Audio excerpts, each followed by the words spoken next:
안녕하세요. 끝까지 보면 도움이 되는 마줌마TV입니다.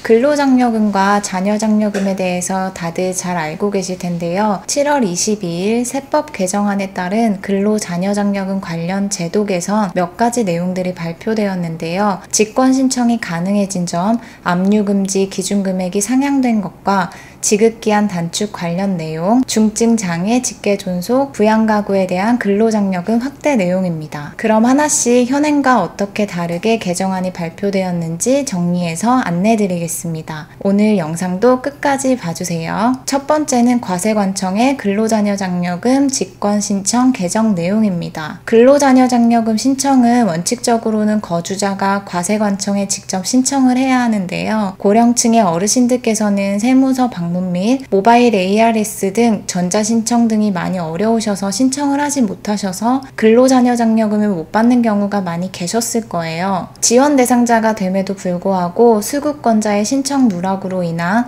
복지 사각지대 해소를 위해 21년 1월 1일 이후 신청하는 분부터는 거주자가 동의할 경우에 과세관청에 직권 신청이 가능해집니다. 즉 근로자녀장려금 수급 대상자가 신청을 깜빡 잊고 못하게 됐을 경우라도 수급자들의 편의를 위해 과세관청이 직접 신청해주는 근로자녀장려금 직권 신청의 법적 근거가 마련되었습니다. 다만 수급권자가 이에 동의할 경우 과세관청에 직권 신청이 가능합니다. 두 번째 내용은 근로자녀장려금 압류 금지 기준금액이 연 150만원에서 연 185만원으로 상향되었다는 내용입니다. 국세를 체납한 저소득 근로자는 장려금을 수급했더라도 근로자녀장려금의 30% 한도로 국세 체납액에 충당을 해야 하는데요. 국세 체납액 충당 후 환급하는 근로자녀장려금 중 압류가 금지되는 기준금액이 연 185만원으로 상향되었습니다. 예를 들어 근로장려금 수급액이 300만원, 국세 체납액이 250만원인 경우에 현행은 국세 체납액의 30%인 90만원을 충당 후 나머지 210만원 중 150만원에 대해서는 압류 금지되어 압류 금액은 60만원이고 개정 후에는 국세 체납액의 30% 90만원 충당 후 나머지 210만원 중 185만원에 대해서는 압류 금지되어 압류 금액은 25만원입니다. 세 번째는 반기 근로장려금 지급기한 단축입니다. 저소득 근로자를 조속히 지원하기 위해 반기 근로장려금 지급기한을 단축합니다. 현행 반기 근로장려금 지급기한은 결정일부터 20일 이내이지만 21년 1월 1일 이후 신청하는 분부터는 15일 이내로 지급기한이 단축됩니다. 이번 개정으로 지급기한이 상반기 소득부는 1월 4일에서 12월 30일까지로 하반기 소득부는 7월 5일에서 6월 30일까지로 조정됩니다. 따라서 기존보다는 조금 더 빠르게 근로장려금을 받으실 수 있을 것 같습니다. 마지막 네 번째는 중증장애, 직계존속, 부양가구에 대한 근로장려금 확대입니다. 현행 근로장려금 지급 대상 호벌이 가구의 범위는 총 급여액 300만원 미만인 배우자 있는 가구, 배우자가 없고 18세 미만 부양 자녀가 있는 가구, 배우자가 없고 70세 이상 직계존속이 있는 가구이며 자녀가 중증 장애인인 경우 연령 요건 미적용이었습니다. 이번 개정안은 호벌이 가구 범위 확대로 21년 1월 1일 이후 신청하는 분부터 중증 장애인의 범위가 자녀에서 자녀 및 직계존속으로 확대됩니다. 즉 중증 장애인 직계존속 부양가구에 대한 지원이 확대 적용됩니다. 오늘은 20년 세법 개정안 근로자녀장려금 관련 내용들에 대해서 살펴봤는데요. 안내해드린 영상이 많은 분들에게 도움이 되는 내용들이었었으면 좋겠습니다. 여러 가지로 많이 복잡하고 어려운 시기들을 지나가고 계실 텐데요. 오늘도 힘내시고요. 비가 계속 내렸다 그쳤다 하는 날씨가 반복되니